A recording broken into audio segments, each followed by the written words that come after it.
I'm always, yeah, there we go. Hi, YouTube. We are live on YouTube here. So welcome to Clear Vision Wednesday. I'm Claudia Mühlenweg. I am the creator of the Naturally Clear Vision Method, the founder of Holistic Vision, my company. And I'm so excited for today's episode because we have another amazing guest today, Dr. Shiroko Sokitch. And I will just actually let me highlight you or pin the video so that we can see you.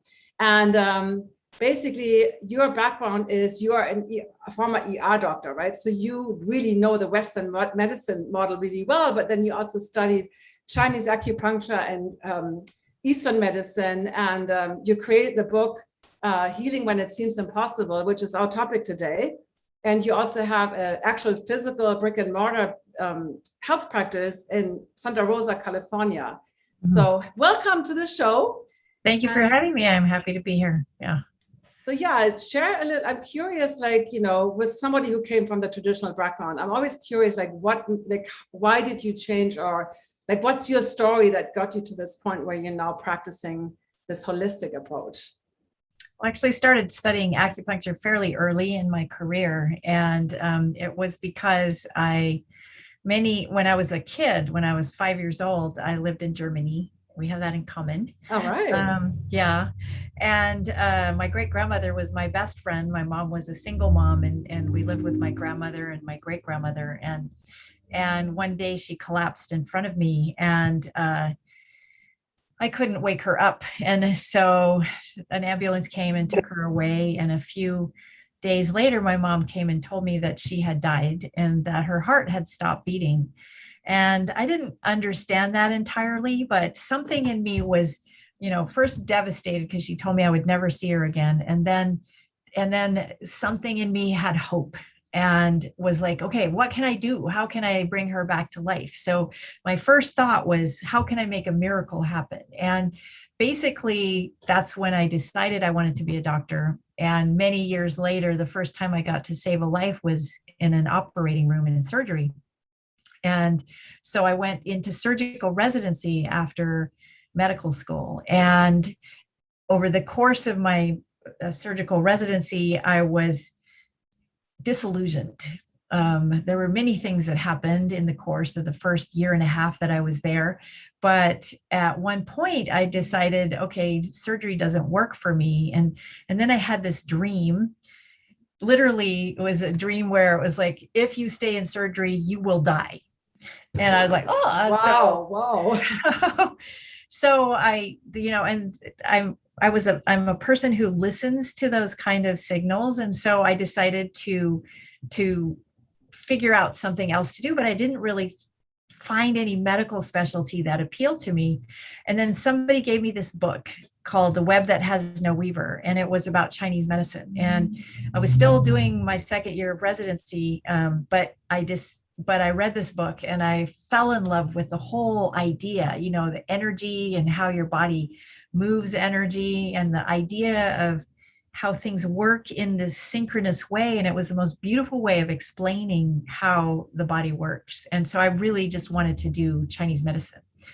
And everything kind of, one thing led to another. So, I read the book, and then in one of the hospitals that I was doing my rotations in, I met a guy who's a respiratory therapist who's actually an acupuncturist, or he had just finished acupuncture school. And so he became my mentor. And then I left my residency and went to work in the ER, and then went to acupuncture school. Wow, that is so cool. And I absolutely love, I'm totally with you. I love how you blend both, because sometimes to me, like, I'm German, right? And science is always in the forefront of what I do. Also, I really, my methodologies is not some woo-woo stuff, but like you said, it's so much bigger than the physical too. It's right. It's like all these, you said, your spiritual, or the guidance of, what you should be doing. And it's amazing as a kid. I mean, that's a traumatic event for you as a little child. To know that, to have your grandma basically almost die in your arms, even though that's really traumatic. So anyway, so how do you do this? How do you blend Chinese? Like, if I were to come to you to see you, and we will talk about vision also today, obviously. But when I come to see you, like, especially if I have one of those, that's why your book is called Healing When It Seems Impossible, right? Like, let's say I come to you and I have something really, like, nobody can fix it. Nobody could figure it out. I've been to all these doctors, like, what, how do you do this? Like, how do you approach this? Well, that has become more and more common in the years of my career, and I've been in practice for 30 years now.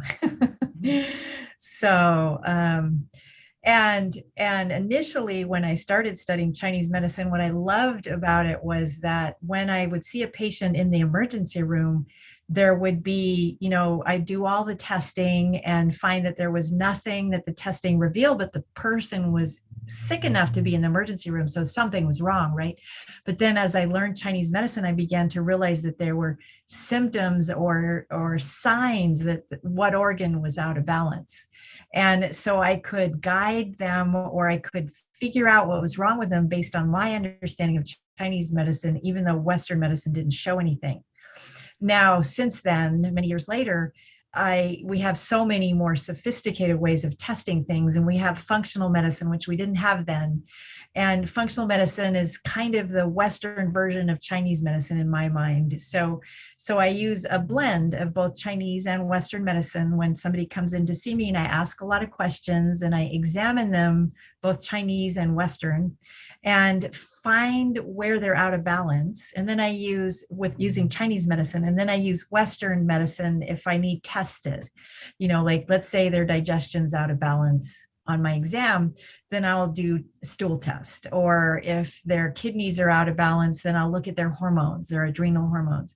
Or liver's out of balance, again, I'll look at the digestion and possibly food allergies or toxicity, things like that. So I just have been doing it for so long in such a blended way that for me, it's one thing, one system. So that's what my book is about, is taking difficult health concerns and finding answers when it seems like there aren't any. I love that, because so many times, I've heard from, family members or friends where the doctor said, there's nothing wrong with you. All the labs are like perfect, like, you go home, but there's clearly not, something is wrong. So, and you talked about the liver. So, I know just a teeny tiny bit about Chinese medicine, but I do know that the liver is obviously connected to the eyes. So can you share just a little bit more about how does that fit together into your model, and how you would address somebody, let's say, and we didn't talk about this before, but let's say somebody has an eye disease, let's say somebody comes with macular degeneration or cataracts or one of those things, like how would you address that? Oh, so how the organs work in Chinese medicine is different than Western medicine. And since we talked about the liver, I'll talk about that as how the liver works. So in Western medicine, we understand the liver to do detoxification and help us process nutrients. And it's really the processing center between your guts and the rest of your body. But in Chinese medicine, it's also the regulator of the emotion of anger, the smooth flow of energy in your whole body. So like when you have shoulder tension or neck tension or tend to get migraines, things like that, that's energy not flowing smoothly. It regulates the menstrual cycles in women. It also stores the blood, and it regulates the ligaments and tendons. And the spiritual function, each organ has an emotional and spiritual function. And the spiritual function is really the master sergeant of getting things done, so and when we think about it in our culture and in our society, so many of us are always on the go, always trying to get things done. And so even if we're not ruled by anger as our emotion, we're always, driving, pushing ourselves to get things done. And so many people in our culture have liver imbalance.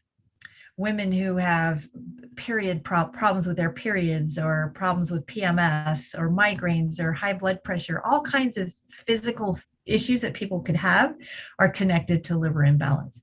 And it also opens in the eyes. So anything that's going on with the eyes is connected to liver imbalance as well, and our vision and our ability to see. That's so interesting. We found usually with presbyopia or farsightedness, there's a higher anger component, versus with nearsightedness, there's often, and again, I don't like to generalize that it's always that way, but more often than not, there's more anxiety, right? There's more like that fear of the future.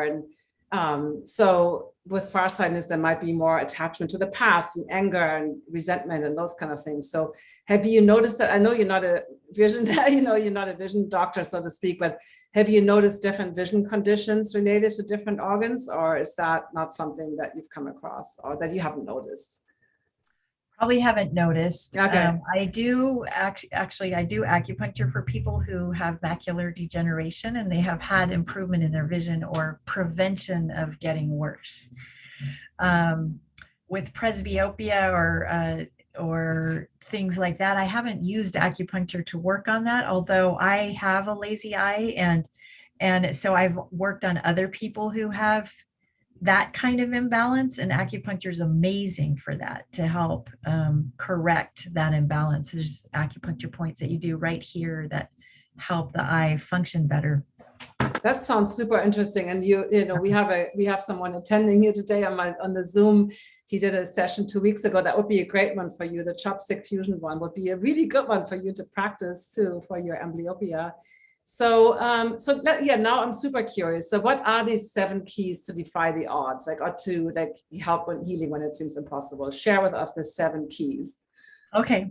Well, the first key is love, which isn't what people would logically think about their health, but in my years of practice and some of my own personal story, I've had the big discovery that love is the most healing power in the universe. And if you call in love, or if you're like most people who come to me feel betrayed by their bodies. They feel angry and frustrated and betrayed, and they want to feel better. But they feel their bodies aren't their friends. And so I come from the place of, if you recognize that your body, A, isn't stupid, B, is functioning on your behalf, is your friend, it's the place where your spirit lives. So if you come from a place that your body's actually trying to be helpful to you, it changes the whole dynamic of the rest of the things that you would do with your health. The other thing is that the heart and the emotion of love actually help release a hormone called oxytocin, and oxytocin is the love hormone. And when you have love if you have oxytocin in your body, or if it's coursing through your body, then your energy is better and it's easier to heal. I always say, like, when you fall in love, everybody's probably fallen in love at least once in their lives, and when you're in love, your energy is better. All your aches and pains go away. You sleep better. Your mood is better. Everything is better. And so that's the premise, that the reason that I chose love as the first key. I love that 100%. Yeah. And this is something with vision that I also hear from my students a lot, or from, and maybe you've said that because you wear glasses, like, I can't see anything, I'm blind without my glasses, or I used to have really bad back pain, and I was like, oh, my stupid back, I would be really mad at it. And funnily enough, one of my keys is befriend the blur, right? The blur is giving you some information about what you're doing with your eyes and your brain and your body, right? There's a connection. It's like a feedback tool. So I absolutely love the first key with love. So what's the second one? The second key is physical balance. And so this relies on the idea of blending both Chinese and Western medicine. And over the years, I've dealt with so many people who have mystery illnesses. And one of the things I've figured out from using Chinese medicine is what I call the triangle of wellness. And that your hormones, your nervous system, and your immune system are the foundations of everything that you need in order to get well when you're not well. So even if I don't know what's wrong with you, I start working with a person to help get those 3 systems in balance. They're the tools that our body uses in order to heal. So if your hormones, your nervous system, and immune system can get in alignment, then you have the ability to heal anything, or you have the foundation that you need to heal anything. And then the other element of physical balance is finding the root cause, which is, again, a sort of a Western concept, but looking for, a lot of people with autoimmune disease, which is often mysterious in the Western world, or people who have chronic aches and pains for whatever reason, if we look for the root cause, it could often be an infection or a deep digestive issue or something like that. And so that's where I use testing to understand what might be the root cause. Sounds really good. And it's interesting that Western medicine has root cause as an idea, because they always only treat the symptoms, right? I mean, it's mostly symptom treatment, right? Blood pressure pills and glasses or contacts or LASIK for eye problems, and not addressing the actual root cause. All right. So and by the way, I don't know those keys. So this is also new to me. I just want you guys to know that I'm not like, don't have a cheat sheet here or something. So what's the third one? Just let me finish with the root cause. Okay, of course. From functional medicine. So that is not standard Western medicine. And often with the way we view things in the West, what we do is we look at the symptoms as the cause and don't go deeper than that. And when we look at the body from a systems approach, like either from Chinese medicine or in the functional medicine, we look at things from a systems approach, like the hormones or the nervous system or the immune system or the digestive system, and then look within that for the root cause, there's a better chance of finding an answer. The third key is finding your own unique lifestyle. And the third and the fourth key sort of switch back and forth. The fourth key is learning to listen to your body. And again, using Chinese medicine as a foundation for understanding yourself, because that's another cool thing about Chinese medicine is like when I mentioned, all the symptoms of liver imbalance, you can take that information and study your own body, the kidneys. I'll give you a couple other examples of that. But so there's a million diets, there's a million ways to exercise, there's a million ways to live your life. And as we change our bodies, and as we get older, those change as well. So it's not just that you live your life a certain way for your whole entire life, you change over time. And so I teach people in chapter 3 how to find your own unique lifestyle. How to figure out what's the right food to eat, how to figure out what's the right exercise to do, and then to use the fourth key, which is listening to your body. Again, how to use the tools of Chinese medicine to listen to what your body's trying to tell you, and that helps you adjust. So it's this fun back and forth between those two keys. That makes so much sense. I think I love this. I'm definitely going to get your book, which is available on Amazon, by the way. I don't have a link right now, but you can just, we can put it in the chat at some point. All right, so keep going. What's 5?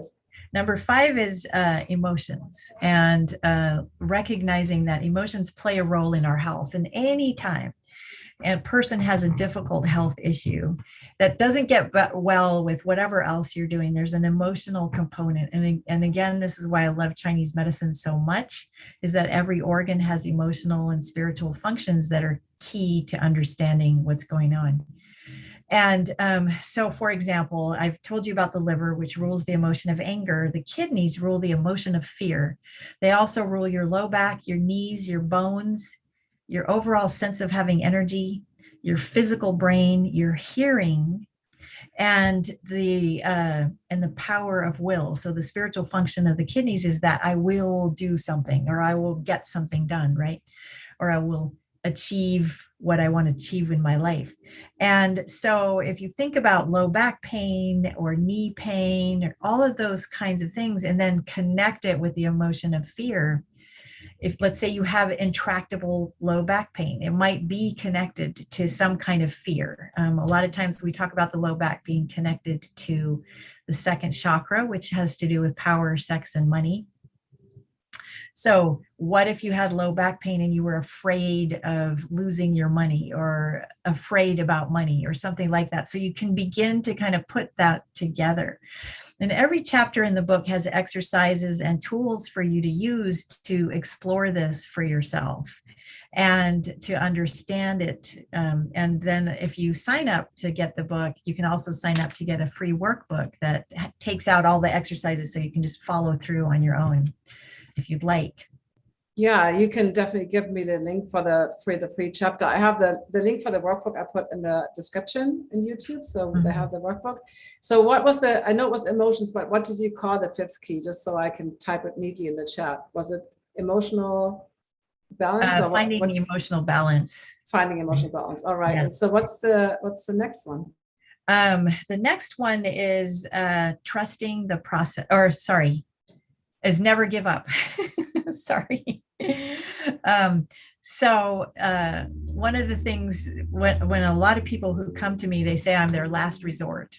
They've been everywhere, they've seen everybody, both alternative and conventional, and they've done so many different things, and they say I'm their last resort. And one of the things that is really important to recognize is when you have a difficult health issue, whatever it is, if it's connected to your vision, or if it's connected to some other element, joint pain or something else, never give up. Healing is a journey. And when you have a difficult health issue, your body has become your school. And we are used to thinking of our relationships with other people as a school, or whatever we do in our job, where we spend all our time learning and moving forward. And we're used to thinking about the difficulties that we have from that as a spiritual quest, but we're not used to thinking about our bodies as our school, as our spiritual quest. And if you're having a difficult health issue, then you are in school to learn to resolve this. And many of my colleagues, and you probably know this too, Claudia, many of my colleagues and friends and acquaintances who are alternative practitioners, they got there through some health challenge of their own. 100%. I had vision, I had glasses, it's like, I think all vision teachers had some vision problems. And I love that you said that about school. Just one of my mentors, I teach myofascial release using little massage therapy balls. And my mentor, Jill Miller, she always has this, what we call a sankalpa in yoga. I'm a student of my body. When you roll your tissues and there's pain, right? Or there's something pain, like I'm a student of my body, I'm listening, I'm learning. So whereas it's like, why does it hurt, you stupid, muscle? So keep going. This is wonderful. And so, so the sixth key is really about recognizing that you're on a hero's journey, that this is, you get your team together, you get your hero self together, and you go on this quest to find your healing. And so you may see 10 practitioners before you get to a place where it looks like you might get answers. And you might be really frustrated by that point. But it's still the quest to find those answers. There's no errors. There's only learning and finding what doesn't work, what does work. All of it is important in the journey. I had a patient who's still my client, actually, and he was truly a hero because he had such a difficult time. He was overweight and he needed to have a hip replacement, and he had chronic hip pain, and he had to lose the weight in order to have the surgery. And things just kept happening, where he'd have some health crisis, or he'd lose the weight and then get to a certain place. And then his doctor got sick and he couldn't go to that doctor anymore. And then he had to find a new doctor.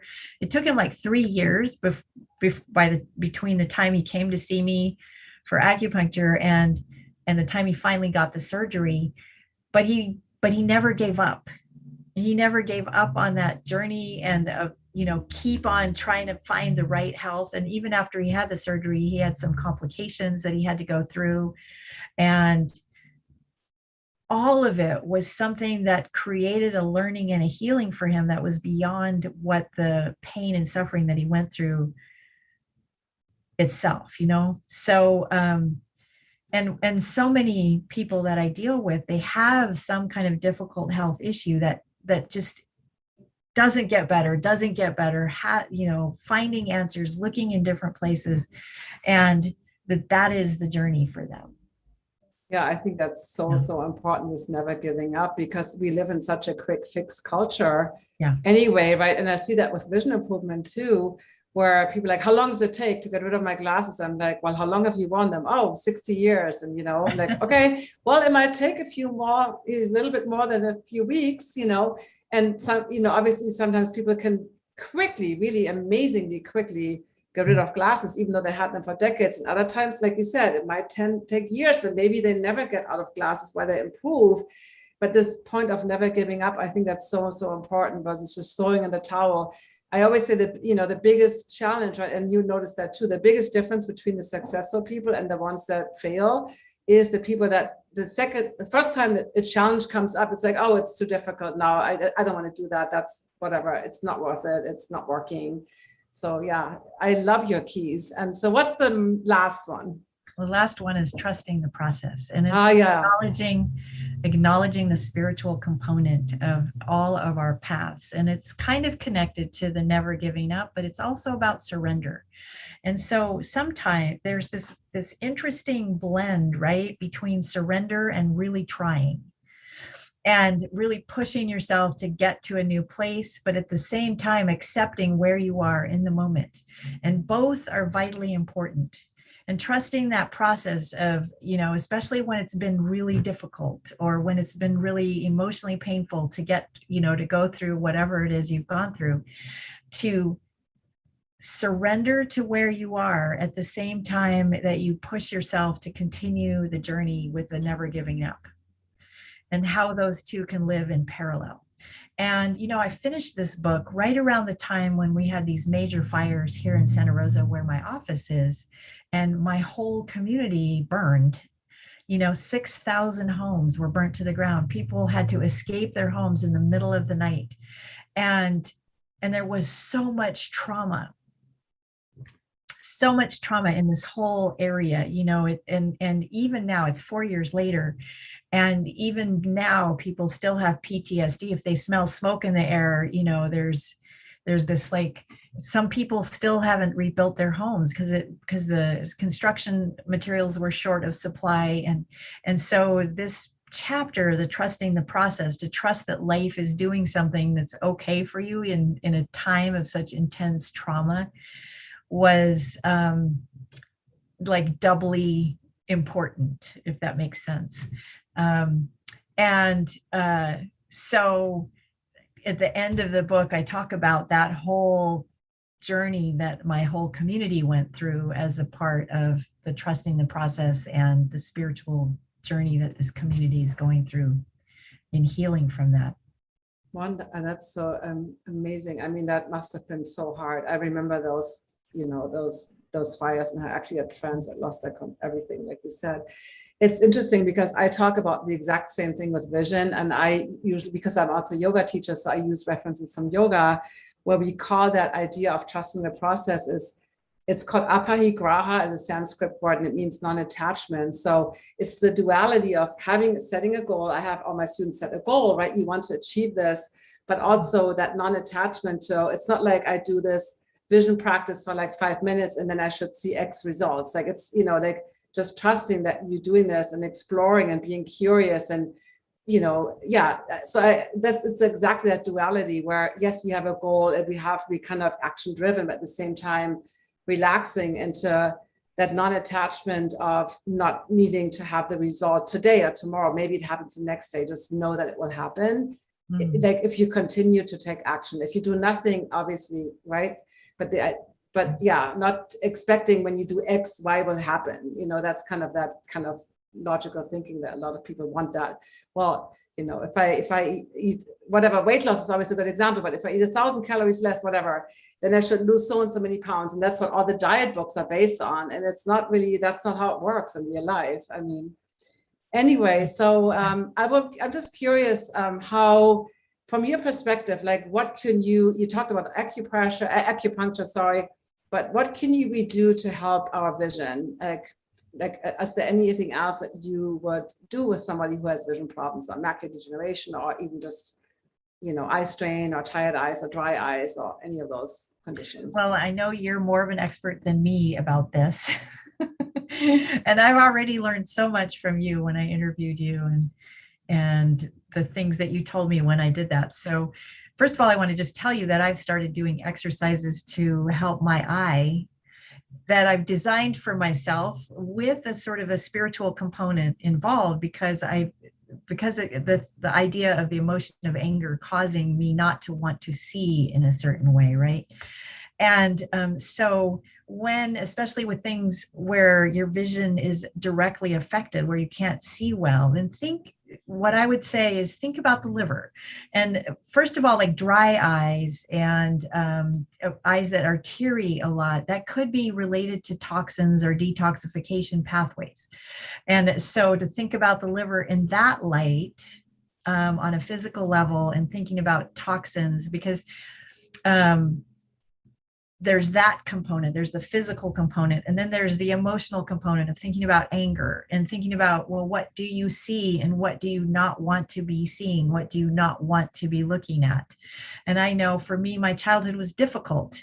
And there were other elements besides my great-grandmother dying in front of me that affected my desire to see life as it is, you know? And so I know that that's a part of it. So in my self-treatment of my vision at the moment, I'm, you know, tapping that part of my brain where the visual cortex affects my left eye and talking to that little girl that's inside of me that has never wanted to see life as it is.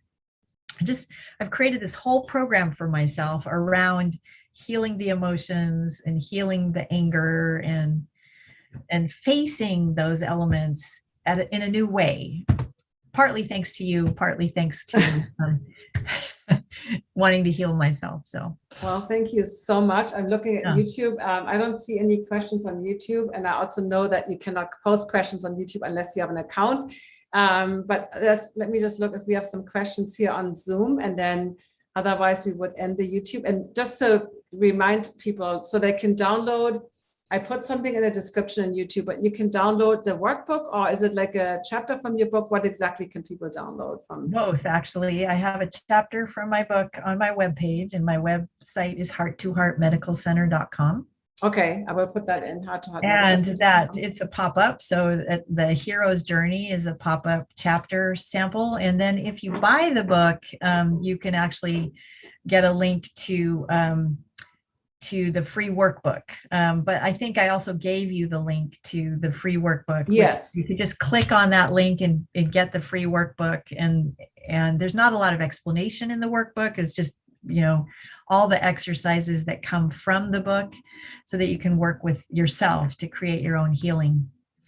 Great. So, okay, I will make sure everything goes on YouTube. I just put the Amazon link on YouTube, and if we don't have any questions. So the hero's journey is definitely one of my favorites. I love how you reframed that. I think that's a beautiful way to reframe our healing journey as this quest, right? The quest for the Holy Grail, whatever we want to call it, the quest for the holy health, for whatever we want to call it. So yeah, I don't see any questions here in the chat. So we will end the YouTube live. Make sure you go to our website, heart2heartmedicalcenter.com, correct? To download the free, I will put that link afterwards into the YouTube description. And it was so wonderful to have you here. And if you're in my Clear Vision Club, in my membership, you can find out more, just let me know. We're gonna have a little bit of extra time with Dr. Shiroko now when the YouTube live is ended. So by Clear Vision Wednesday on YouTube, we will see you next week. Next week is all about chart play. It's working with the eye chart, not to assess your vision, but actually to improve your vision. So that's going to be next. And it's just going to be me and myself doing this episode. So I hope to see you there, and we will end the live stream. So bye, YouTube. Okay, so just